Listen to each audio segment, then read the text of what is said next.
सभी बच्चों का बादल सर की पाठशाला में स्वागत है। आज हम आप सबके लिए कक्षा 12 के अनिवार्य संस्कृत के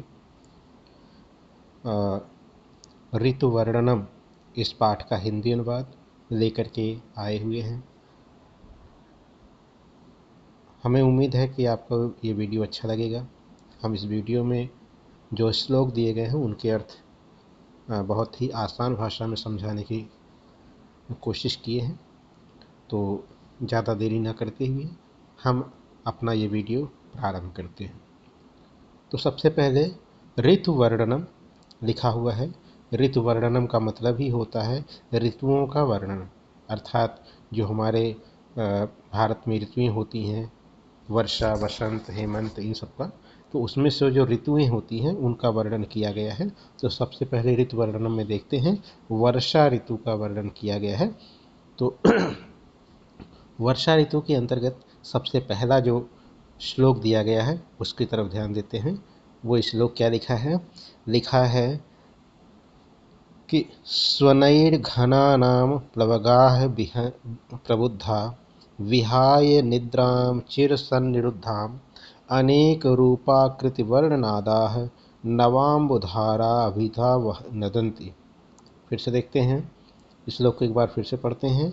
स्वनैर्घनानां प्लवगाः प्रबुद्धा विहाय निद्रां चिरसन्निरुद्धाम् अनेकरूपाकृति वर्णनादाः नवाम्बुधाराभिता नदन्ति। अब इसका अर्थ देखने की कोशिश करते हैं। सबसे पहले लिखा है स्वनैः, सबसे पहले लिखा है स्वनैः। तो स्वनैः मतलब होता है ध्वनि, स्वनैः मतलब होता है ध्वनि से, और घना नाम मतलब होता है बादल। तो बादलों की ध्वनियों से, अर्थात बादलों की गर्जना से, बादलों की आवाज़ से, जब बारिश में बादल गरजते हैं तो कह रहे हैं कि बादलों की स्वनैः मतलब आवाज़, आवाज़ अर्थात गर्जना, और घना नाम मतलब होता बादल। तो बादलों की गड़गड़ाहट से, बादलों की आवाज़ से, प्लवगाह मतलब जो मेढक हैं, वह प्रबुद्धा मतलब जाग गए हैं। मतलब ऐसे लग रहा कि जैसे वो बहुत दिनों से सोए हुए हों और जाग गए हों। तो प्रबुद्धा मतलब जाग गए हैं। कैसे? विहाय मतलब छोड़ करके, निद्रा मतलब नींद को, और वह कैसी नींद? चिर सन्निरुद्धाम, जिसको वो बहुत दिनों से जो रुकी हुई नींद थी, या बहुत दिनों से जो नींद में वो सोए हुए थे, उस नींद को छोड़ करके जो प्रवगाह हैं, जो मेढक हैं, वह घना नाम स्वनैः बादलों की आवाज़ से प्रबुद्धा मतलब जाग गए हैं। ठीक है, यहाँ से देखते हैं एक बार अर्थ। स्वनैर घना नाम, स्वनैर मतलब ध्वनियों से, घना नाम मतलब बादलों की। तो बादलों की ध्वनियों से, अर्थात बादलों के गड़गड़ाहट से जो प्लवगाह हैं, जो मेढक हैं, वो मेढक अपनी चिर सन्निरुद्धा मतलब बहुत दिनों से रोकी हुई या बहुत दिनों से लगी हुई जो निद्रा मतलब नींद है, उस नींद को विहाय मतलब होता है छोड़ करके, त्याग करके, अर्थात उस नींद को छोड़ करके प्रबुद्धा मतलब जाग गए हैं। और अनेक रूप आकृत वर्णनादा, अनेक रूप आकृति वर्णनादा, वे जो मेढक हैं वो कैसे हैं? अनेक रूप आकृत वर्ण, वे अनेक रूप वाले हैं, उनकी अनेक आकृति है, और अनेक वर्ण हैं अर्थात अनेक रंग हैं, और नादा मतलब तो ध्वनियाँ भी सबकी अलग अलग हैं। जैसे जो मेढक है अनेक रूप वाले हैं, मतलब कोई रंग बिरंगे होते हैं, आपने देखा होगा मेढक भी कई तरह के, आकृत मतलब कुछ छोटे हैं कुछ बड़े हैं, और रंग वर्ण मतलब होता है रंग, अर्थात उसमें से कुछ पीले मेढक होते हैं, कुछ थोड़े से हरे रंग के होते हैं, कुछ अलग तरह के होते हैं। मतलब इस तरह से कई रंगों वाले जो वर्ण थे, वर्ण मतलब कई रंगों वाले जो मेढक थे, और नादा मतलब उनकी जो आवाज़ थी, जो ध्वनियाँ थीं। ठीक है, तो ऐसे कई रूपों वाले, कई आकृतियों वाले, कई वर्णों वाले जो मेढक हैं, वह बादलों की गड़गड़ाहट से अपनी नींद, जिसको वो बहुत दिनों से जिस नींद में सोए हुए थे, उस नींद को छोड़ करके जाग गए हैं। और नवाम्बुधारा, यहाँ नव लिखा है, न है, नवाम्बुधारा अभिता नदंती। नव, नव मतलब नए नए, या नए नए, नव अम्बु, अम्बु मतलब होता है पानी, जल की, धारा मतलब धारा से, अभीत्या मतलब चोट खाते हुए, मतलब उनके ऊपर नई बूंदों की जब बारिश हो रही है तो नए नए बूंदें, अर्थात जो पानी की बूंदें हैं जब उनके ऊपर पड़ रही हैं तो ऐसे लग रहा है कि अभीता मतलब वो उससे चोट खा रहे हैं, और चोट खा करके वो नदंती मतलब होता आनंदित हो रहे हैं, अर्थात टर टर की आवाज़ कर रहे हैं। वो अपनी टर टर की आवाज़ या नदंती मतलब होता है नाद कर रहे हैं, आवाज़ कर रहे हैं, इसे टर टर की आवाज़ बोल रहे हैं। ठीक है, तो एक बार पूरा अर्थ देख लेते हैं। स्वनैर घना नाम, अर्थात घन बादलों की गड़गड़ाहट से, प्लवगाह मतलब जो मेढक हैं, वह चिर निद्राम बहुत चिर सन्निरुद्धाम बहुत दिनों से रोकी हुई या बहुत दिनों से नींद में सोए हुए, जो नींद थी, निद्रा मतलब नींद थी, उस नींद को विहाय मतलब छोड़ करके प्रबुद्धा मतलब जाग गए हैं। और अनेक रूप आकृति वर्णनादा है, अनेक रूपों वाले, अनेक आकृतियों वाले, अनेक रंगों वाले और कई तरह की आवाज़ निकालने वाले जो मेढक थे, वो उन मेढकों के ऊपर नव अम्बुधारा, जब नई पानी की बूंदें पड़ रही थी तो उससे अभीता मतलब चोट खा करके, अर्थात उससे उस पानी की बूंदों के पड़ने से वो चोट खा करके नदंती मतलब होता है वो टर टर की आवाज़ कर रहे थे, अर्थात एक तरह से कहिए कि आनंदित हो रहे थे, क्योंकि मेढक जो है बादल जब पहली बार पानी बरसता है या बरसात के मौसम में तो खुशी खुशी वो टर टर की आवाज़ करते हैं। ठीक है, चलिए अगला श्लोक देखते हैं। मत्ताः गजेन्द्राः मुदिताः गवेन्द्राः वनेषु विक्रान्ततरा मृगेन्द्राः रम्या नगेन्द्राः निवृत्ता नरेन्द्राः विप्रक्रीडितो वारिधरैः सुरेन्द्रः। तो यहाँ से देखते हैं अर्थ। सबसे पहले लिखा है मत्ताः गजेन्द्राः, गजेंद्र मतलब होता है जो हाथी है। जो हाथी हैं वे क्या हो रहे हैं, जो हाथी हैं वो मत्ताह मतलब मदमस्त हो रहे हैं। ठंडी की मतलब जो बारिश का मौसम हो रहा है तो उस बारिश के मौसम में गजेंद्राह मतलब जो गजराज हैं, जो हाथी हैं, वो मत्ताह मतलब मदमस्त हो रहे हैं। और मुदिताह गवेंद्राह, मुदित मतलब होता है प्रसन्न होना, मुदित मतलब क्या होता है, प्रसन्न होना। तो प्रसन्नचित हो रहे हैं कौन, गवेंद्रा, गवेंद्रा मतलब होता है साढ़, गवेंद्रा मतलब होता है क्या, साढ़। ठीक है, तो साढ़ जो है वो मुदिताह मतलब मुदित हो रहे हैं, प्रसन्नचित हो रहे हैं। तो मत्ताह गजेंद्रा, हाथी जो है वो मदमस्त हो रहे हैं, और मुदिताह गवेंद्रा, जो गवेंद्र हैं, जो साढ़ हैं, वो मुदित हो रहे हैं, अर्थात प्रसन्नचित हो रहे हैं। और वनेश मतलब जंगलों में, विक्रांत तरा मृगेंद्रा, मृगेंद्र कहते हैं शेर को, मृगेंद्र कहते हैं सिंह को। ठीक, तो जो सिंह है, जो शेर है, वो विक्रांत तरा, अर्थात वो और भी ज़्यादा विक्रांत मतलब बलशाली हो रहे हैं। विक्रांत तो मतलब बलशाली, और विक्रांत तरा, विक्रांतता जिसे सुंदर मतलब होता अच्छा, और सुंदरतर मतलब उससे अच्छा, और सुंदरतम मतलब सबसे अच्छा। तो वैसे विक्रांतर मतलब होता है कि और ज़्यादा मजबूत हो रहे हैं, और ज़्यादा शक्तिशाली हो रहे हैं। तो बरसात में घासें खूब उगती हैं तो खूब खा रहे हैं, और खा करके खूब मजबूत हो रहे हैं। और मतलब जो वैसे जानवर है, और उन जानवरों को शेर खा कर, सिंह खा करके वो और भी ज़्यादा मजबूत हो रहे हैं। ठीक है, आगे देखते हैं। तो अगली लाइन है रम्या, रम्या नगेंद्रा, नृभित नरेंद्रा। रम्या, रम्या, रम्या मतलब होता है सुंदर होना, रम्य रमणीय, रम्य से रमणीय शब्द बनता है, रमणीय मतलब होता है सुंदर लगने वाली चीज़ें। और नगेंद्रा, नगेंद्र कहते हैं पर्वतों को, नगेंद्र किसको कहते हैं, पर्वतों को। तो जो पर्वत हैं वो क्या हो रहे हैं, रम्या मतलब वो क्या हो रहे हैं, सुंदर हो रहे हैं। मतलब पर्वतों पे घासें उग रही हैं, हरे भरे हो रहे हैं, तो वो क्या हो रहे हैं, नगेंद्रा मतलब जो पर्वत हैं वो कैसे हो रहे हैं, वो सुंदर हो रहे हैं। और निर्भीता नरेंद्रा, नरेंद्र कहते हैं राजा को।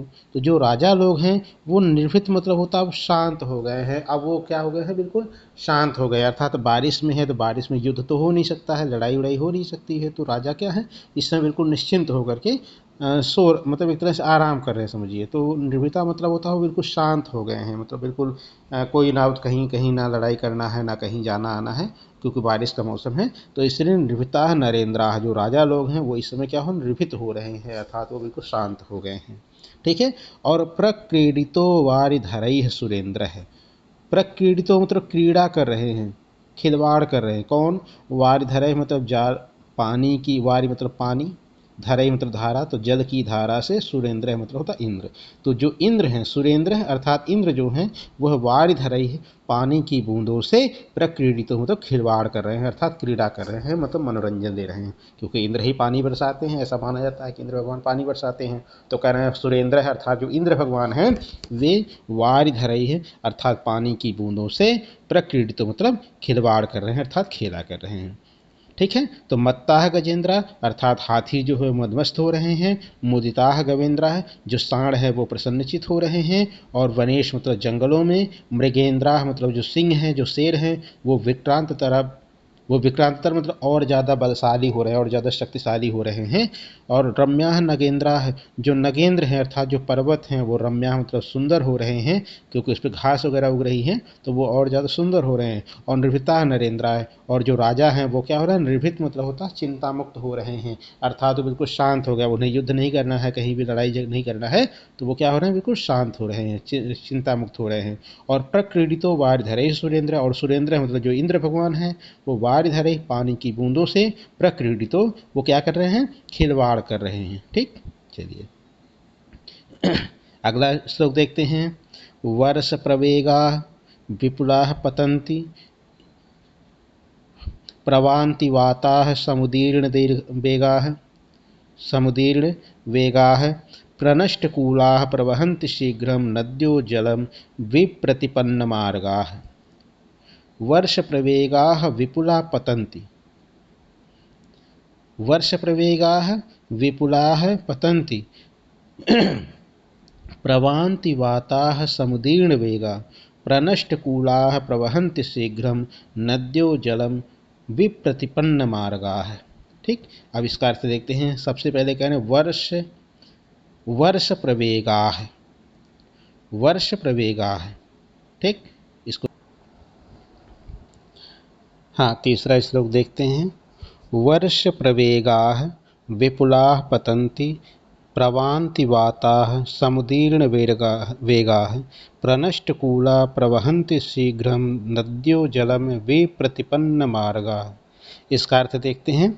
तो सबसे पहले लिखा है वर्ष प्रवेगाः, वर्ष मतलब वर्षा हो रही है, कैसे, प्रवेगाः मतलब होता बिल्कुल वेग के साथ, विपुला मतलब होता भयंकर, मतलब बहुत तेजी से और बिल्कुल क्या कहते हैं, वेग की गति से, मतलब प्रवेगाः मतलब बिल्कुल समझिए जिसको कहते हैं वर्षा की झड़ी लग रही है बिल्कुल जोरदार तरीके से, विपुला मतलब बिल्कुल घनी, बिल्कुल मतलब भयंकर रूप में बारिश हो रही है, पतंत मतलब गिर रही है, क्या, बारिश वर्षा की झड़ी गिर रही है अर्थात पानी की बूंदें गिर रही हैं, पानी की बारिश हो रही, कैसे, पतंत मतलब गिर रही हैं, विपुला मतलब भयंकर रूप में, प्रवेग मतलब बिल्कुल हवा के साथ जोरदार तरीके से, वर्षा मतलब वर्षा। तो जो वर्षा है या पानी की बूंदें हैं वो बिल्कुल वेग की गति से अर्थात बहुत ही तेज गति से, और विपुल मतलब भयंकर रूप में, पतंत मतलब गिर रही है। इसका पूरा अर्थ देखेंगे तो पूरा अर्थ होगा कि बारिश जो है बहुत तेज गति से, बहुत जोरदार तरीके से पतंत मतलब गिर रही है या हो रही है। और प्रवांत मतलब होता बह रही है, प्रवांति मतलब क्या होता, बह रही है, क्या, वाता मतलब होता वायु, और समुदीर्ण वेग मतलब होता बहुत ही तेज गति से, समुदीर्ण मतलब बिल्कुल मतलब जिसको कहते हैं कि बिल्कुल जैसे सब कुछ तोड़ करके निकल जा रही हो, तो समुदीर्ण मतलब होता सब कुछ छिन्न भिन्न करने वाली वेग मतलब जो गति है उस गति से प्रवांति वाता है, जो वाता मतलब जो वायु है, जो हवा है वो बह रही है। तो हवा जो है अपनी तेज गति से बह रही है, बहुत ही तेज गति से बह रही है। और नीचे देखिए लिखा है प्रनष्ट कूला, प्रनष्ट कूला मतलब नष्ट करते हुए, कूला मतलब किनारों को, किनारों को नष्ट करते हुए, प्रवंत मतलब बह रही हैं, शीघ्र मतलब बहुत तेज गति से, नद्यो जलम मतलब होता है नदियों का जो जल है अर्थात नदियों का जो पानी है वो प्रनष्ट कूला मतलब किनारों को तोड़ती हुई, शीघ्रम प्रवहंत बहुत ही तेज गति से बह रही, वो भी कैसे, विप्रतिपन्न मार्ग, अपने मार्गों को तोड़ते हुए अर्थात अपने मार्गों को बदलते हुए, जैसे नदी है, बाढ़ आ गई, कहीं किनारे टूट गए तो पानी का रास्ता बदल जाता है। तो कह रहे हैं कि जो नदियों का पानी है, नदियों का जो जल है वह प्रनष्ट कूला अपने किनारों को तोड़ते हुए, अपने कूल मतलब होता है किनारा, तट जिसको बोलते हैं, तो नदियाँ जो हैं अपने किनारों को, अपने तटों को तोड़ती हुई, प्रवहंत मतलब बह रही रही है शीघ्र मतलब बहुत तेज गति से, विप्रतिपन्न मार्गाः अर्थात अपने मार्गों को बदलते हुए, अर्थात अपने रास्तों को बदलते हुए, मतलब किनारे तोड़ करके अपने रास्तों को बदल करके नदियां जो हैं वो विशालकाय रूप में बह रही हैं। तो देखिए एक बार इसका अर्थ फिर से देखते हैं। वर्ष प्रवेगा विपुला पतंती, वर्ष मतलब वर्षा का जो जल है वह प्रवेग और विपुल मतलब बहुत ही तेज गति से और बहुत ही भारी मात्रा में पतंत गिर रही है। तो बारिश का जो जल है अर्थात वर्षा जो है बहुत तेज गति से हो रहा है, बहुत ही तीव्र गति से हो रहा है। और आगे लिखा है प्रवान्ति वाता समुदीर्ण वेगा, और प्रवान्ति वाता मतलब वायु जो है वो बह रही है, समुदीर्ण वेगा मतलब बहुत ही तेज गति से, बहुत ही सब कुछ जैसे लगता है सब कुछ उखाड़ के फेंक देगी, ऐसी हवा, ऐसी जो वायु है वो अपनी तेज गति से बह रही है। प्रनष्ट कूला प्रवहंत शीघ्रम, और जो कूल हैं जो किनारे हैं उन किनारों को प्रनष्ट मतलब तोड़ते हुए जो नद्यो जलम है, नदियों का जो जल है अर्थात नदी का जो पानी है वह प्रवहंत मतलब बह रहा है। कैसे बह रहा है? विप्रतिपन्न मार्गा है अर्थात अपने किनारों को या अपने रास्तों को बदल करके। तो विप्रतिपन्न मार्ग है अपने रास्तों को बदलते हुए नदियों का जो जल है, विप्रतिपन्न मार्ग है मतलब नदी जो अपने मार्गों को अपने रास्तों को बदल करके, नद्यो जल है मतलब नदियों का जो जल है वह प्रवहंत मतलब बह रहा है, शीघ्र मतलब शीघ्र गति से, और प्रनष्ट कुलो मतलब अपने किनारों को तोड़ते हुए। ठीक है, चलिए अगला श्लोक देखते हैं। घनोपगूढ़ं गगनं न तारा न भास्करो दर्शनम अभ्युपैति, नवैर्जलौघे धरणी वितृप्ता तमो विलिप्ता न दिशः प्रकाशाः। घनोपगूढ़ं गगनम, घनोपगूढ़म गगनम अर्थात जो गगनम मतलब जो आकाश है वो घनो मतलब घनघोर मतलब घनो मतलब होता है बादलों से, उपगूढ़ मतलब ढका हुआ है। तो जो आकाश है वो बादलों से ढका हुआ है जिसके कारण ना तारा, ना तो तारे दिखाई दे रहे हैं और ना भास्करो मतलब ना सूर्य, दर्शनम उभ्युपैति मतलब उनका दर्शन नहीं हो पा रहा है, मतलब ना तो सूर्य दिखाई दे रहा है और ना ही तारे दिखाई दे रहे हैं। देखिए घनोपगूढ़म गगनम अर्थात उपगूढ़ मतलब छा गया है, ढक गया है, गगन मतलब आकाश, घन मतलब बादलों से। तो आकाश जो है बादलों से इस तरह से ढक गया है कि ना तारा ना भास्करो, ना तो तारे दिखाई दे रहे हैं और ना भास्कर मतलब होता सूर्य, तो ना तो सूर्य दिखाई दे रहा है, दर्शन मतलब दिखाई देना, तो ना तो सूर्य दिखाई दे रहा है और ना ही तारे दिखाई दे रहे हैं। ठीक है, अगली लाइन देखते हैं।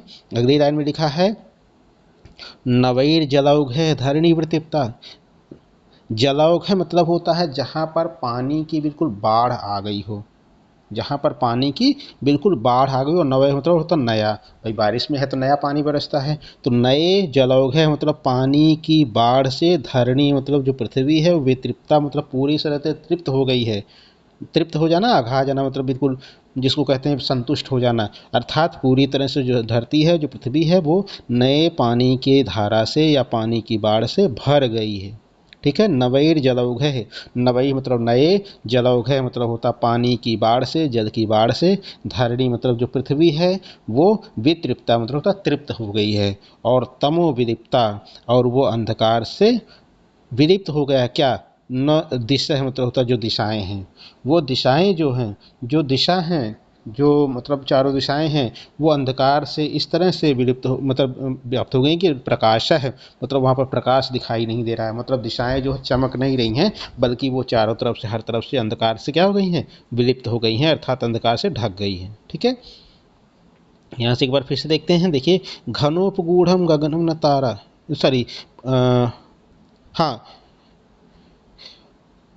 घनोपगूढ़म गगनम न तारा, घनोपगूढ़म गगनम जो गगन मतलब जो आकाश है वो घनोपगूढ़म अर्थात घन से बादलों से, उपगूढ़म मतलब ढक गया है, जिसके कारण जो पूरा आकाश है वो बादलों से इस तरह से ढक गया है कि ना तारा ना भास्करो दर्शन अभ्युत, ना तो तारे दिखाई दे रहे हैं और ना ही सूर्य दिखाई दे रहा है। इसी तरह से नवैर जलौघ धरणी वितृप्ता, नए, नवई मतलब होता नए, जलौघ मतलब पानी की धारा से, पानी की बाढ़ से, धरणी मतलब पृथ्वी, वितृप्ता मतलब बिल्कुल व्याप्त हो गई है, बिल्कुल संतुष्ट हो गई, तृप्त हो गई है। तो नए पानी की धारा से, पानी की बाढ़ से जो पृथ्वी है वो पूरी तरह से वितृप्त हो गई है, अर्थात पूरी तरह से ढक गई है।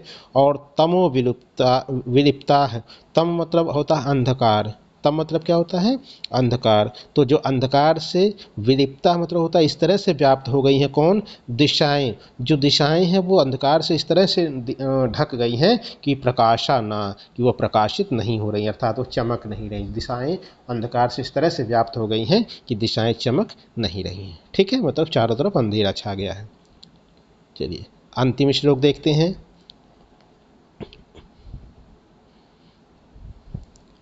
महान्ति कूटानि महीधराणां धारा विधौतान्य अधिकं विभान्ति महाप्रमाणैर्विपुलैः प्रपातैर्मुक्ताकलापैर् इव लम्बमानैः।